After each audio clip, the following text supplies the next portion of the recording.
ओम साईं। श्री साईं सच्चरित्र अध्याय 20।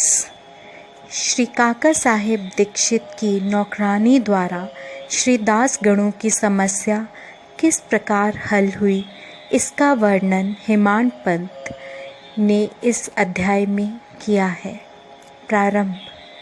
श्री साईं मूलतः निराकार थे, परंतु भक्तों के प्रेमवश ही वे साकार रूप में प्रकट हुए। माया रूपी अभिनेत्री की सहायता से इस विश्व के वृहत नाट्यशाला में उन्होंने एक महान अभिनेता के सदृश अभिनय किया। आओ श्री साईं बाबा का ध्यान व स्मरण करें और फिर शिरडी चलकर ध्यानपूर्वक मध्य की आरती के पश्चात का कार्यक्रम देखें। जब आरती समाप्त हो गई तब श्री साईं बाबा ने मस्जिद से बाहर आकर एक किनारे खड़े होकर बड़ी करुणा तथा प्रेम के साथ भक्तों को उदी वितरण की। भक्तगण भी उनके समक्ष खड़े होकर उनकी ओर निहार कर चरण छूते और उदी वितरण का आनंद लेते थे। बाबा दोनों हाथों से भक्तों को उदी देते और अपने हाथ से उनके मस्तक पर उदी का टीका लगाते थे। बाबा के हृदय में भक्तों के प्रति असीम प्रेम था।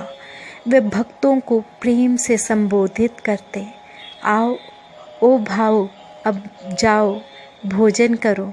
अन्ना, तुम भी अपने घर जाओ। बापू, तू भी जा और भोजन कर। इसी प्रकार वे प्रत्येक भक्त के संभाषण करते और उन्हें घर लौटाया करते थे।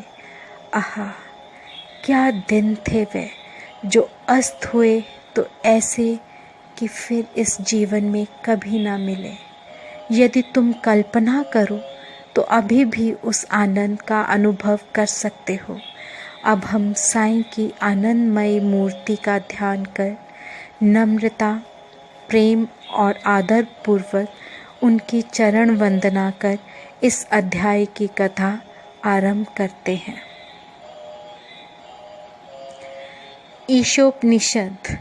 एक समय श्री दास गणों ने ईशोपनिषद पर टीका लिखना प्रारंभ किया। वर्णन करने से पूर्व इस उपनिषद का संक्षिप्त परिचय भी देना आवश्यक है। इसमें वैदिक संहिता के मंत्रों का समावेश होने के कारण इसे मंत्रोपनिषद भी कहते हैं और साथ ही इसमें यजुर्वेद के अंतिम अध्याय का अंश सम्मिलित होने के कारण ये वाजस्नेही संहितोपनिषद के नाम से भी प्रसिद्ध है। वैदिक संहिता का समावेश होने के कारण इसे उन अन्य उपनिषदों की अपेक्षा श्रेष्ठतर माना जाता है, जो कि ब्राह्मण और आरण्यक इन विषयों के विवरणात्मक ग्रंथ की कोटि में आते हैं। इतना ही नहीं, अन्य उपनिषद तो केवल ईशोपनिषद में वर्णित गूढ़ तत्वों पर ही आधारित टीकाएं हैं।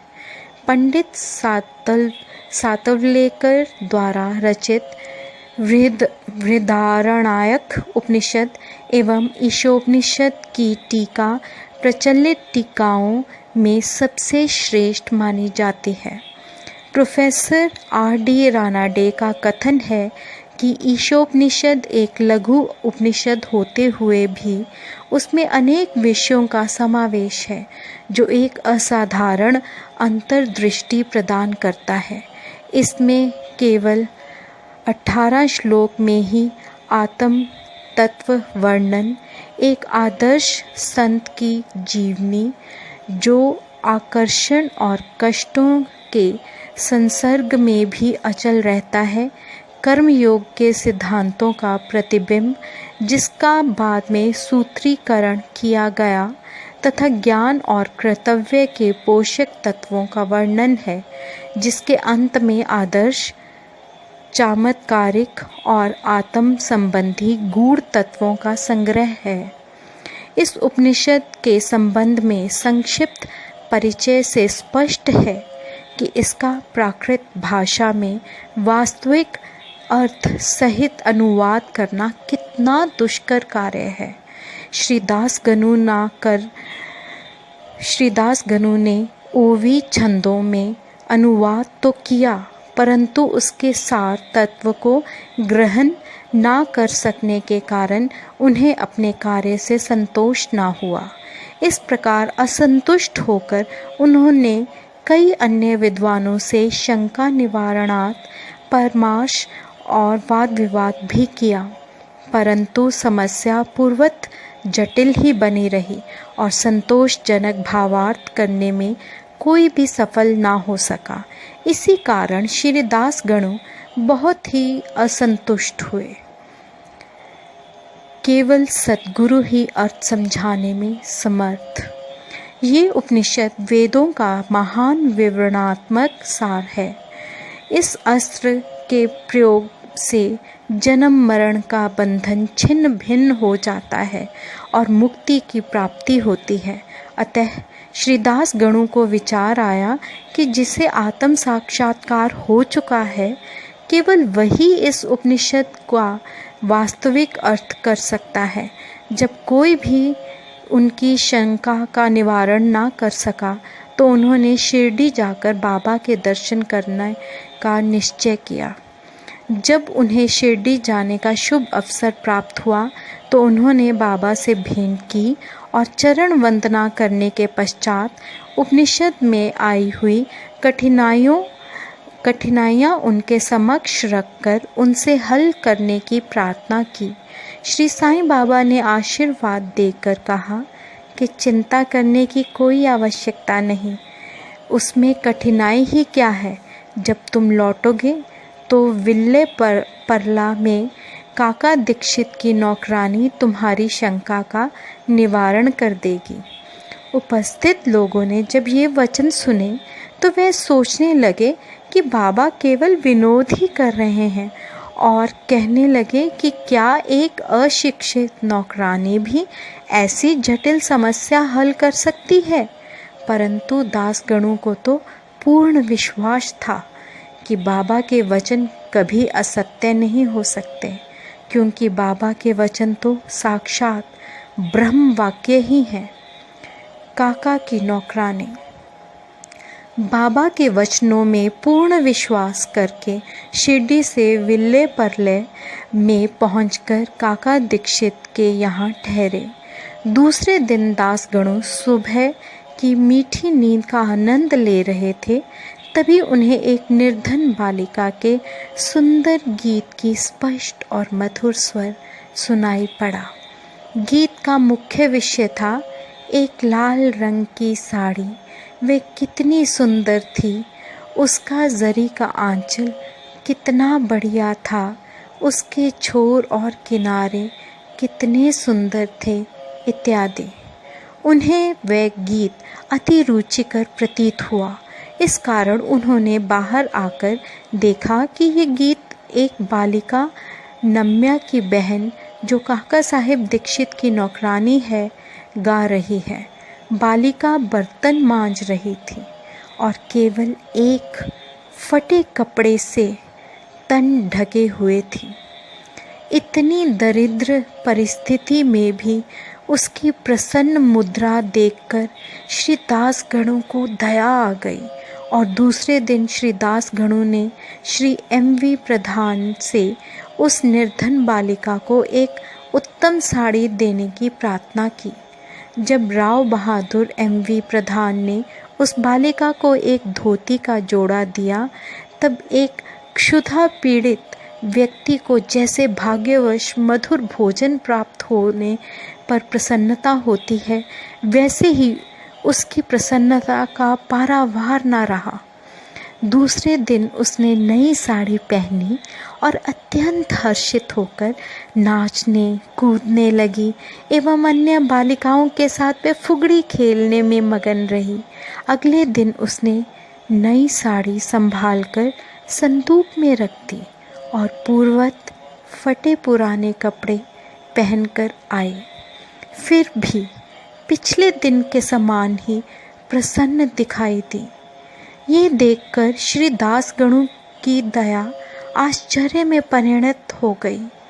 उनकी ऐसी धारणा थी कि निर्धन होने के ही कारण उसे फटे चिथड़े कपड़े पहनने पड़ते हैं, परंतु अब तो उसके पास नई साड़ी थी जिसे उसने संभाल कर रख लिया और फटे कपड़े पहनकर भी उसी गर्व और आनंद का अनुभव करती रही। उसके मुख पर दुख या निराशा का कोई निशान भी नहीं रहा। इस प्रकार उन्हें अनुभव हुआ कि दुख और सुख का अनुभव केवल मानसिक स्थिति पर निर्भर है। इस घटना पर गूढ़ विचार करने के पश्चात वे इस निष्कर्ष पर पहुँचे कि भगवान ने जो कुछ दिया है उसी में समाधान वृत्ति रखनी चाहिए और ये निश्चय पूर्वक समझना चाहिए कि वह सब चराचर में व्याप्त हैं और जो भी स्थिति उसकी दया से प्राप्त है वह अपने लिए अवश्य ही लाभप्रद होगी। इस विशिष्ट घटना में बालिका की निर्धनावस्था, उसके फटे पुराने कपड़े और नई साड़ी देने वाला तथा उसकी स्वीकृति देने वाला, ये सब ईश्वर द्वारा ही प्रेरित था। श्री दास गणों को उपनिषद के पाठ की प्रत्यक्ष शिक्षा मिल गई, अर्थात जो कुछ अपने पास है उसी में समाधान वृत्ति माननी चाहिए। सार ये है कि जो कुछ होता है सब उसी की इच्छा से नियंत्रित है, अतः उसी में संतुष्ट रहने में हमारा कल्याण है। अद्वितीय शिक्षा पद्धति। उपयुक्त घटना से पाठकों को विदित होगा कि बाबा की पद्धति अद्वितीय और अपूर्व थी। बाबा शिरडी के बाहर कभी नहीं गए, परंतु फिर भी उन्होंने किसी को मच्छिंद्रगढ़, किसी को कोल्हापुर या सोलापुर साधनाओं के लिए भेजा, किसी को दिन में और किसी को रात्रि में दर्शन दिए, किसी को काम करते हुए तो किसी को निंद्रावस्था में दर्शन दिए और उनकी इच्छाएं पूर्ण की। भक्तों को शिक्षा देने के लिए उन्होंने कौन कौन सी युक्तियां काम में लाईं, इसका वर्णन करना असंभव है। इस विशिष्ट घटना में उन्होंने श्री दास गणों को विल्ले परले भेजकर वहां उनकी नौकरानी द्वारा समस्या हल कराई। जिनका ऐसा विचार हो कि श्री दास गणों को बाहर भेजने की आवश्यकता ही क्या थी, क्या वे स्वयं नहीं समझा सकते थे? उनसे मेरा कहना है कि बाबा ने उचित मार्ग ही अपनाया, अन्यथा श्री दास गणों किस प्रकार एक अमूल्य शिक्षा उस निर्धन नौकरानी व उसकी साड़ी द्वारा प्राप्त करते, जिसकी रचना स्वयं साईं ने की थी। ईशोपनिषद की शिक्षा। ईशोपनिषद की मुख्य देन नीति शास्त्र संबंधी उपदेश है। हर्ष की बात है कि इस उपनिषद की नीति निश्चित रूप से आध्यात्मिक विषयों पर आधारित है, जिसका इसमें वृहत रूप से वर्णन किया गया है। उपनिषद का प्रारंभ ही यहीं से होता है कि समस्त वस्तुएं ईश्वर से ओतप्रोत हैं। ये आत्म विषयक स्थिति का भी एक उपसिद्धांत है और जो नीति संबंधी उपदेश उससे ग्रहण करने योग्य है वह ये है कि जो कुछ ईश कृपा से प्राप्त है उसमें ही आनंद मानना चाहिए और दृढ़ भावना रखनी चाहिए कि ईश्वर ही सर्वशक्तिमान है और इसलिए जो कुछ उसने दिया है वही हमारे लिए उपयुक्त है।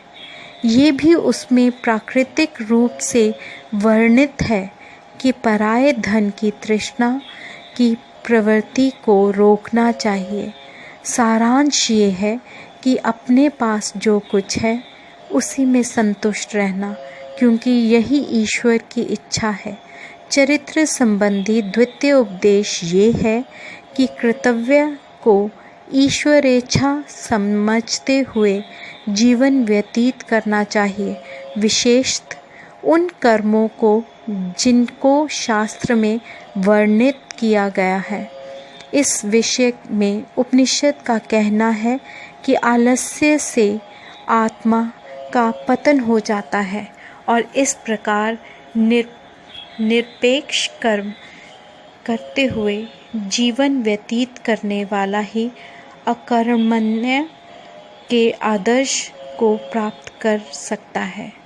अंत में कहा कि जो सब प्राणियों को अपना ही आत्म स्वरूप समझता है तथा जिसे समस्त प्राणी और पदार्थ आत्म स्वरूप हो चुके हैं, उसे मोह कैसे उत्पन्न हो सकता है?